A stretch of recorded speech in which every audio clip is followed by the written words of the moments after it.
우리 앞뒤 작업분들과 인사 나눌까요? 반갑습니다. 힘을 냅시다. 아름다운 밤이에요. 이제 마이크 하나 주시겠어요? 네, 마이크 없는데. 예. 휴가 잘 다녀오셨습니까? 그 휴가 뭐 너무 더워가지고 갈 데도 없고 가려고 하니까 태풍이 오고 그랬죠, 그죠? 예. 우리에게 육체적인 힘도 굉장히 중요합니다. 그래서 여러분 휴가를 잘 다녀오시고 너무 세게 놀아가지고 피곤하면 안 돼요. 근데 더 중요한 것은 영적인 충만함입니다. 아멘이십니까? 영적으로 우리가 하나님 앞에서 충만해져 있는 것, 이것이 우리가 진정 하나님께서 주시는 평안을 누리는 방법입니다. 그래서 오늘 우리가 하나님 앞에 뜻을 다하여서 기도하면 하나님께서 우리 마음에 충만한 평강을 주실 줄 믿습니다. 자, 오늘 말씀은 사도행전 3장 보겠습니다. 사도행전 3장 1절부터 10절 말씀 한 절 한 절 교독하겠습니다.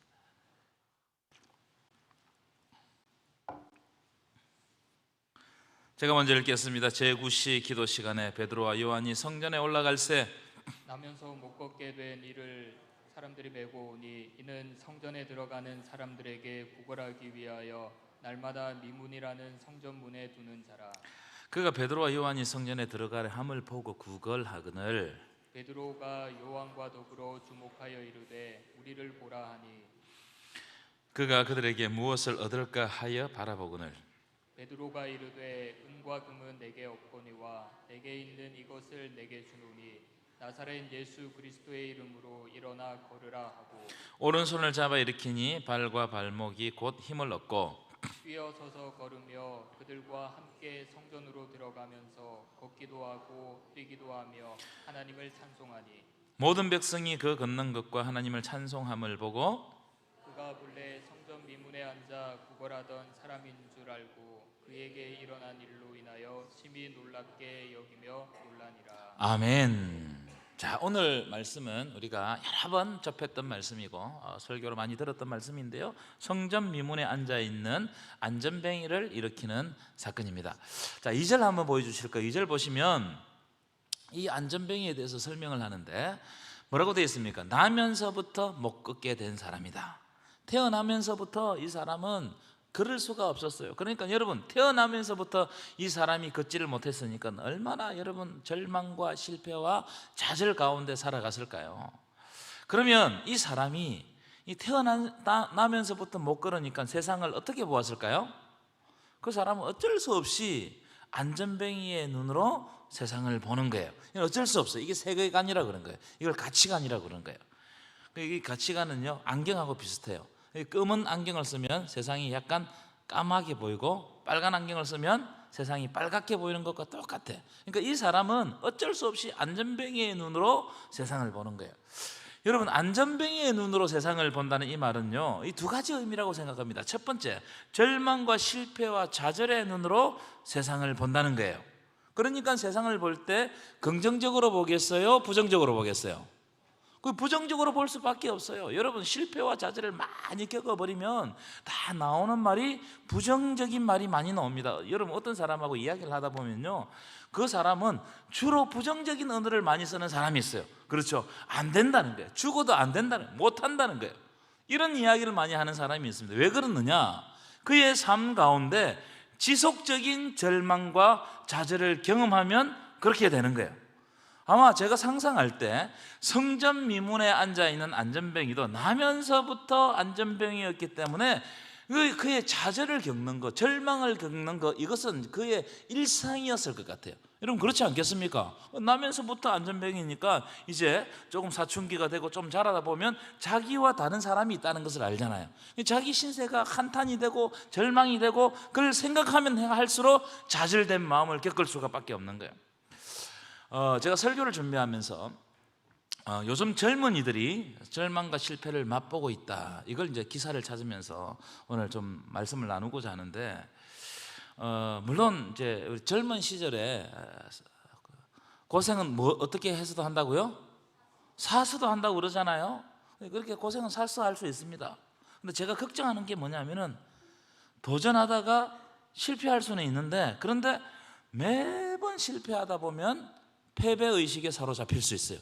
저는 이게 걱정이에요, 우리 젊은이들에게. 그래서 계속 실패하다 보니까 이래도 안 되는가 보다, 저래도 안 되는가 보다, 이게 운명처럼 그의 삶을 확 사로잡아 버릴 때가 있어요. 아마 그런 사람들이 많은 것 같아요. 제가 청년부 수련회 할 때 몇 가지 설문을 가지고 말씀을 나누었는데, 이런 두 가지 설문을 오늘 소개하겠습니다. 첫 번째 설문은 뭐냐면은, 한번 보여주실 거예요. 앞으로 청년 일자리가 어떻게 될 것인가, 이걸 청년들에게 직접 물었어요. 근데 앞으로 일자리가 더 악화되고 더 안 좋을 것이라고 대답하는 사람이 63%였어요. 여러분 대단하지 않습니까? 청년들이 이거는 미래에 대해서 낙관이 없어요. 소망이 없다는 거예요. 앞으로 점점 더 안 좋아질 것이다. 실제로 청년들이 예상한 대로 청년들의 직장이 점점 더 안 좋아져요. 그래서 열심히 공부해가지고 공무원 들어갔어요. 그런데 가보니까는 이 최저 시급보다 못한단 말이에요. 그래, 요즘 공무원 하다가 나오는 사람이 그렇게 많다는 거예요. 저는 그 장면을 보면서 또 우리 청년들이 또 상처받겠구나, 그런 생각을 했어요. 자, 그 다음 설문 보여주실까요? 그 다음 설문. 이 설문은 뭐냐면은, 열심히 일해도 부자 될 가능성이 있는가, 이것을 질문했어요. 70%가 없다고 대답했어요. 없다.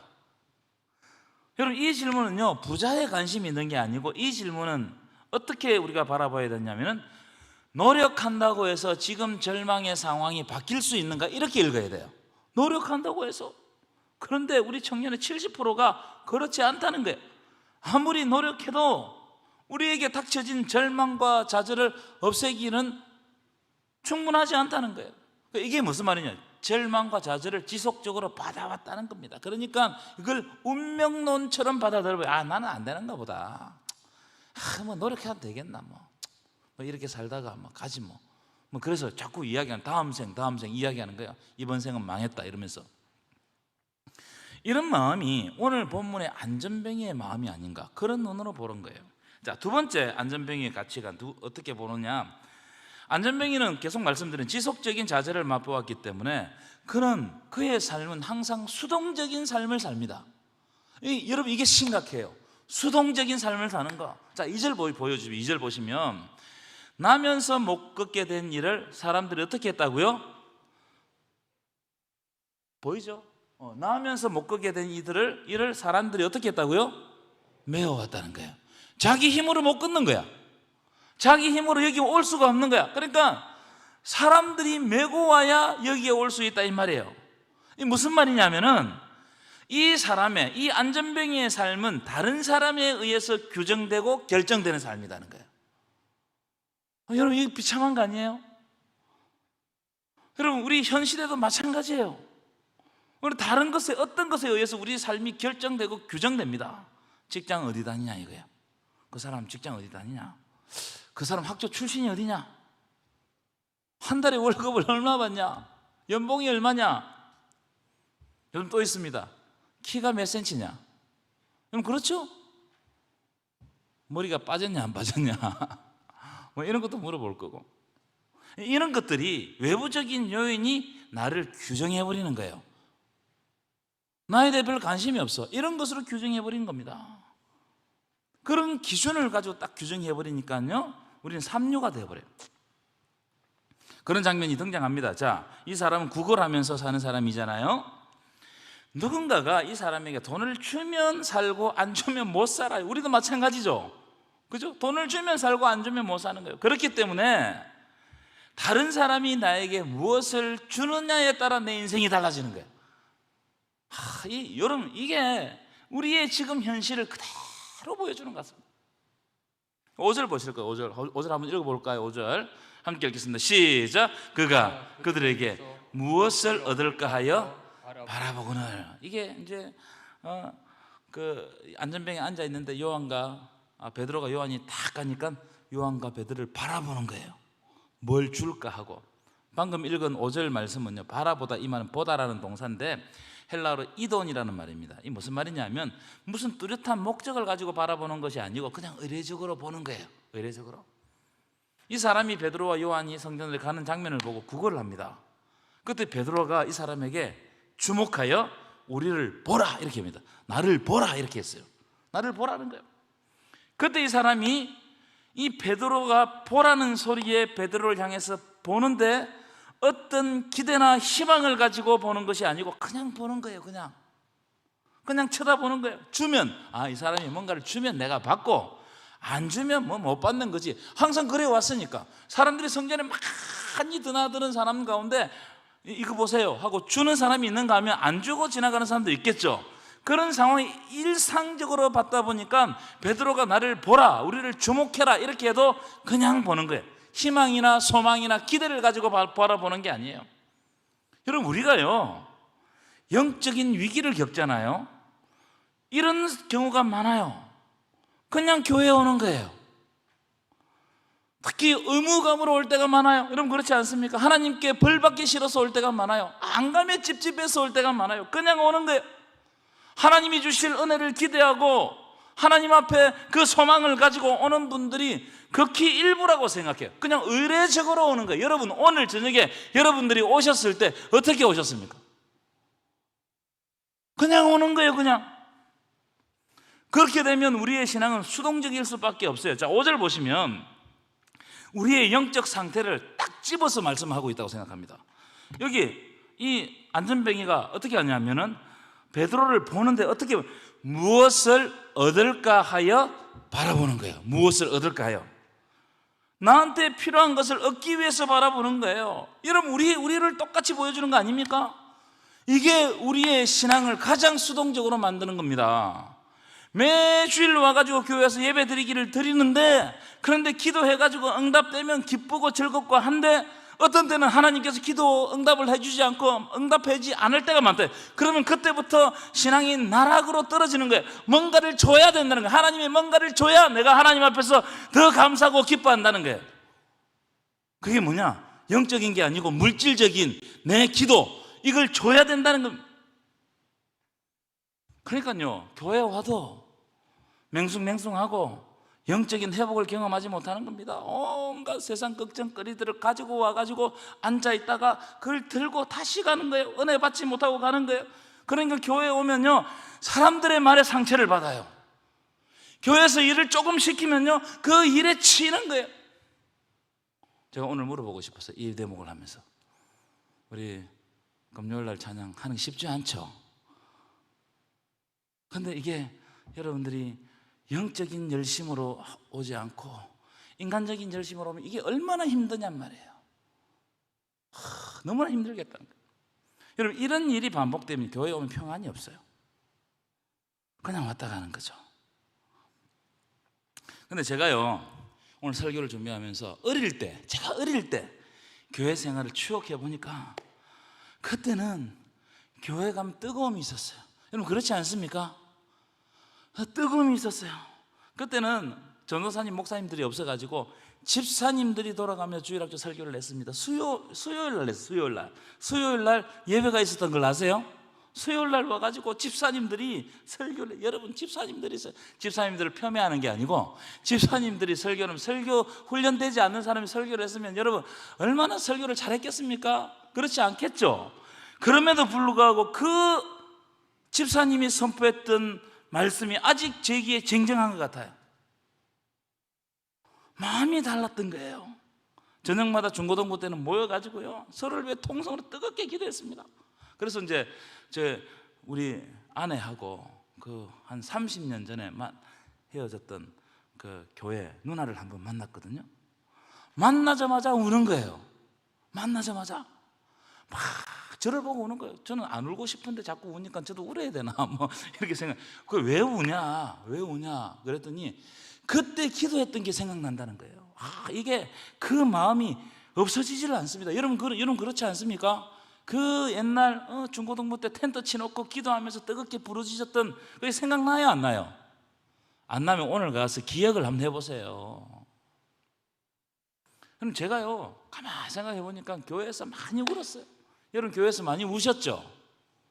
그러니까 그렇게 되니까 교회 가면 영적인 회복이 있고 또 돌아올 때는 마음의 감격을 안고 돌아오는 거예요. 집으로 돌아가는 겁니다. 그러니까 교회 가는 게 행복하고 교회 가면 교회를 떠나기 싫은 거예요. 그래서 전도사님, 목사님들이 빨리 집에 가라, 빨리. 근데 너무 늦게 있으니까 빨리 집에 가라, 빨리. 자꾸 늦게까지 있으면 교회에 문제가 생기니까 자꾸 집으로 보냈어요. 물론 여러분, 요즘 시대가 변했습니다. 그죠? 시대가 변해가지고 그렇게 하는 교회도 별로 없어요. 그런데 저는 이렇게 생각합니다. 시대가 변한 것보다 우리의 마음이 더 많이 변했어요. 동의하시나요? 우리의 마음이 더 많이 변했어요. 은혜를 사모하는 마음이 없고 기대하는 것이 없는 것이 더 큰 문제 아니겠습니까? 우리 기대가 없어요. 은혜를 사모함이 없어요. 갈급한 심령이 없어요. 하나님 앞에 매달려가지고 정말로 눈물로 기도하고 싶은 그런 통곡의 마음이 없어요. 애통의 마음이 없어요. 그게 더 문제예요. 자, 이렇게 주저앉은 암전뱅이에게 베드로가 말씀을 선포하는데 6절입니다. 주제 구절이니까 우리 큰 소리를 읽었으면 좋겠습니다. 시작. 베드로가 이르되 은과 금은 내게 없거니와 내게 있는 이것을 내게 주느니 나사렛 예수 그리스도의 이름으로 일어나 걸으라. 아멘이십니까? 이 말씀에서 알 수 있는 게 뭐냐 하면은 베드로에게는 은과 금이 없어요. 없어요. 베드로는 은과 금을 가지고 살지 않아요. 이 말은 무슨 말이에요? 자신의 능력으로 무엇을 줄 만한 세상적인 것이 베드로에게는 하나도 없다는 거예요. 그러니까 사람들이 볼 때 베드로는 별 사람이 아니에요. 세상적으로 볼 때 아무런 사람이 아니야. 베드로는 우습게 여길 사람입니다. 사람들이 볼 때 저 사람은 어부예요. 무식한 사람이에요. 베드로의 손에는 빈털털입니다. 아무것도 은과 금이 없어요. 그런데 베드로에 단 하나 있습니다. 뭐가 있습니까? 바로 나사렛 예수 그리스도의 이름입니다. 아멘이십니까? 여러분, 이게 베드로를 베드로 되게 한다고요. 이게 베드로를 살린다고요. 여러분, 교회가 왜 타락하고 침체되고 영적인 위기를 겪는지 아십니까? 교회를 다니는 우리들이 왜 감격이 없고 감사가 없고 그렇게 불평이 많은 줄 아십니까? 그것은 교회 안에, 그리고 믿는다고 하는 우리의 삶 가운데 은과 금에 사로잡혀 있는 거예요. 은과 금을 너무 중요하게 여기는 거예요. 그러니까 감격이 없죠. 그러니까 신자들이 수동적인 삶을, 신앙생활을 할 수밖에 없습니다. 행복하지 못한 거예요. 돈의 눈치를 보는 거예요. 그러니까 조그만 세상에 뭔가 일이 흔들리면요, 영적 침체기라고 왜 나에게 이런 일이 생겼나? 은과 금은 베드로에게 없었는데 우리는 은과 금만 의지하고 사는 거예요. 여러분, 우리의 삶 가운데 예수님의 이름, 예수님의 권세, 예수님의 능력이 충만해야 할 줄 믿습니다. 이야기를 하고 있는 거예요, 오늘 본문이. 나는 아무것도 없어. 은과 금도 없어. 근데 나에게는 예수 그리스도의 이름이 있다는 거예요. 오늘 본문을 보십시오. 은과 금이 역사했을 때 이 사람은요, 올라가가지고 은과 금을 받고 싶었어요. 평생 구걸하며 살았습니다. 근데 은과 금을 받아왔던 그 사람에게는 아무런 변화가 없는 거예요. 은과 금이 그 사람에게 실제로 역사하지 못하는 겁니다. 매일 성전에 올라왔지만 한 번도 회복을 경험하지 못했고 한 번도 감격을 경험하지 못했어요, 이 사람은. 하지만 오늘 본문 보십시오. 예수 그리스도의 이름이 그를 회복시켰어요. 아멘이십니까? 그러니까 예수 그리스도의 이름이 그를 회복시키니까 그가 비로소 성전에 뛰어들어가서 뛰면서 하나님을 찬양하면서 그 기도하고 기쁨의 예배, 감격의 예배, 축제의 예배를 드리는 거예요. 제가 여러분들에게 물어보고 싶어요. 여러분들은 교회 예배 시간에 와가지고 진짜 기쁨의 예배를 드리느냐는 거예요. 축제와 같은 예배가 되냐는 거예요. 하나님을 만나냐는 거예요. 만나냐는 거예요. 여러분, 이 사람이 그렇게 될 줄 누가 알았겠어요? 아무도 몰랐습니다. 이 사람은 사람들이 지나가면 저 사람은 평생 저렇게 앉아가지고 구걸이나 하며 살다가 그렇게 죽을 줄 알았단 말이에요. 하지만 예수 그리스도의 이름이 그를 회복시켜셔서 기쁨의 예배 가운데로, 감격의 예배 가운데로, 축제의 예배 가운데로 예수님께서 그를 초청하신 거예요. 여러분, 이게 우리의 삶 가운데 충만해야 됩니다. 여러분, 뭘 바라보십니까? 뭘 주목하고 있습니까? 여전히 지금도 은과 금을 주목하고 있습니까? 여러분, 우리 자신에게 가장 회복해야 될 것은요, 예수 그리스도의 이름, 예수 그리스도의 근세, 예수 그리스도의 믿음을 믿는 믿음을 회복해야 될 줄 믿습니다. 요즘 그리스도 어떤 분이 글을 적어놨는데 이렇게 되어 있어요. 요즘 그리스도인들은 예수를 믿긴 하는데 예수의 이름을 말하지 않고 교회를 다니는데 예수의 능력을 믿지 않습니다. 그럼 저보고 하는 말 같아요. 저는요 수없이 여기 있어가지고 설교하는 사람 아니게요. 근데 진짜 예수의 이름을 확 의지해가지고 그 이름으로 선포를 하느냐? 그렇지 않을 때가 부끄럽게도 더 많았다. 교회 맨날 근무하고 있는데도 예수의 능력을 믿지 않는 거예요. 그러니까 믿음 없는 소리를 자꾸 하는 거예요. 안 된다는 말이 나오는 거예요.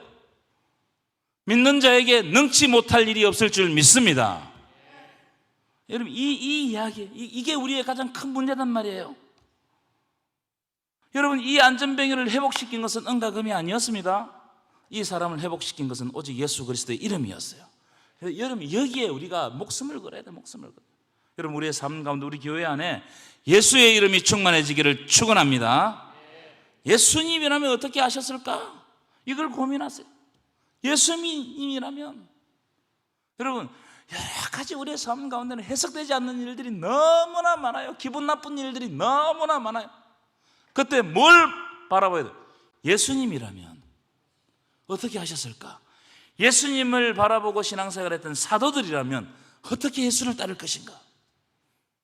이걸 안 하니까요 그러니까 무슨 일이 있으면 감정 다 쏟아내고 허비하는 거. 허비. 진짜 허비해야 될 때는 예수를 위해서 허비해야 되는데 그 허비하지 않고 온갖 나를 위해 허비하는 거예요.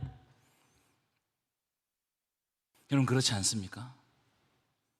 자, 그런가 하면 오늘 본문에 또 흥미로운 장면을 하나 발견할 수 있는데 6절 7절 6절 7절 한번 읽어볼까요? 6절 7절 시작. 베드로가 이르되 은과 금은 내게 없거니와 내게 있는 이것을 내게 주노니 나사렛 예수 그리스도의 이름으로 일어나 걸으라. 7절입니다. 시작. 오른손을 잡아 일으키니 발과 발목이 곧 힘을 얻고. 여러분 이 말씀 참 흥미로워요. 무슨 말이냐면 안전뱅이에게 나사렛 예수의 이름으로 선포하고 잡아 일으켰더니 안전뱅이가 즉각 일어났다는 거예요. 저는 이 부분이 참 재밌는 부분이라고 생각해요. 베드로가 이 사람에게 자 일으킬 때니 자 일어나라 동의를 구한 것도 아니에요. 시간적인 틈을 줘가지고 마음에 준비한 것도 아닙니다. 나사렛 예수의 이름을 선포함과 함께 동시에 일으켰더니 그가 일어났다는 거예요. 여러분 이 뭘 이야기하는 거예요? 하나님의 나라는 말씀에 선포된 말씀과 동시적으로 즉각적인 반응이 일어나야 된다는 거예요. 이때 하나님 나라 역사가 일어나는 거예요. 우리는요 듣긴 들어요. 듣긴 듣는데 전혀 그걸 가지고 말씀대로 살지 않아요. 즉각적으로 반응하지 않아요. 여러분 예수님이 하나님 나라를 선포할 때 즉각적인 반응이 일어났습니다. 나사로야 나오라 하시니까 다른 틈이 없었어요. 선포되자마자 죽었던 나사로가 나오는 거예요. 우리가 다루었잖아요. 요한복음 5장 8절 9절에 보면 베데스다 연못가에 38년 된 병자에게 내 자리를 들고 걸어가라 하시니 그 사람이 곧 나와서 들고 가니라. 백부장 마태복음 8장에 보면 백부장 하인을 고치실 때도 예수께서 백부장에 이르시되 가라 내 믿음대로 될지어다 하시니 그 즉시 하인이 나으니라. 하나님 나라는 즉시 일어나요. 하나님 나라는 머뭇거림이 없어요. 곧 바로 도래하는 겁니다. 오늘 본문 보십시오. 안전뱅이에게 하나님 나라가 임했습니다.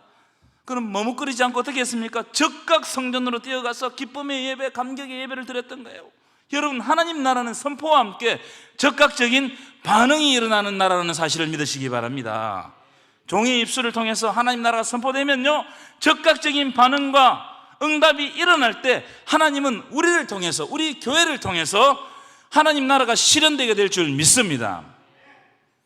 그럼 왜 즉각적인 반응을 하지 못하는 거예요? 이유는 단 하나, 머뭇거리기 때문에. 머뭇거리기 때문에. 찾아보겠습니다. 열왕기상 18장 21절 결론이에요. 열왕기상 18장 21절 함께 큰 소리 읽겠습니다. 시작. 엘리야가 모든 백성에게 가까이 나아가 이르되 너희가 어느 때까지 둘 사이에 머뭇하려느냐? 여호와가 만일 하나님이면 그를 따르고 바알이 만일 하나님이면 그를 따를지냐 하니 백성이 한마디도 대답지 아니하는지라. 엘리야가 갈멜산에 이 대결을 앞두고 백성들에게 말합니다. 너희가 언제까지 머뭇거리겠느냐? 바알과 하나님 사이에 왜 머뭇거리고 있느냐? 하나님 나라에 즉각적인 동참하고 참여를 선포했습니다. 그러니까 백성이 말을 안 해요. 머뭇거리는 거예요. 머뭇거리는 사람은 대답을 할 수가 없습니다. 머뭇거리기 때문에. 만약 그렇게 머뭇거리지 않고 하나님 나라에 적극적으로 동참하면요, 아합과 이세벨에게 죽을 것 같거든. 그러니까 여러분, 갈멜산의 불의 응답은 엘리야밖에 경험이 안 되는 거예요. 그럼 우리는 착각하지 말아야 됩니다. 갈멜산의 불의 응답이 엘리야가 능력이 많았기 때문에 받았다, 아닙니다. 갈멜산의 응답은요, 하나님 나라가 구체적으로 그리고 현재 지금 이 시간에 임할 것인데 하나님 나라에 동참한 사람이 누구냐, 이걸 묻고 있는 거예요. 엘리야밖에 없었다는 거예요. 그 시대 단 한 사람 엘리야. 여러분, 하나님의 말씀이 선포되면 적극적으로 반응하시기를 바랍니다. 한번 따라할까요? 부르심과 응답. 하나님은 부르고 계세요. 지금 이 시간에도 말씀을 통해서 부르시고 계시고, 어떻게 부르시고 응답하기를 부르시는 거예요. 여러분, 응답하시기를 축원합니다. 하나님 나라에 지금도 초청하고 계세요. 응답하기를 축원합니다. 적극적으로 응답하면 하나님 반드시 우리의 삶을 바꾸어 가실 줄 믿습니다. 여러분, 왜 기적이 일어나지 않은 줄 아세요? 첫 번째, 믿지 않기 때문에 일어나지 않아요. 두 번째는 뭔지 아세요? 행하지 않기 때문에 일어나지 않아요. 행하면 하나님께서 해가실 텐데 행하지 않기 때문에 일어나지 않는단 말이에요. 여러분, 기적의 역사는 하나님 앞에 응답하는 사람들, 그리고 그 응답의 부르심을 향해서 따라가는 사람들을 통해 가지고 기적의 역사가 일어나는 겁니다. 여러분 삶을 통해서 기적의 역사가 일어나기를 간절히 축원합니다.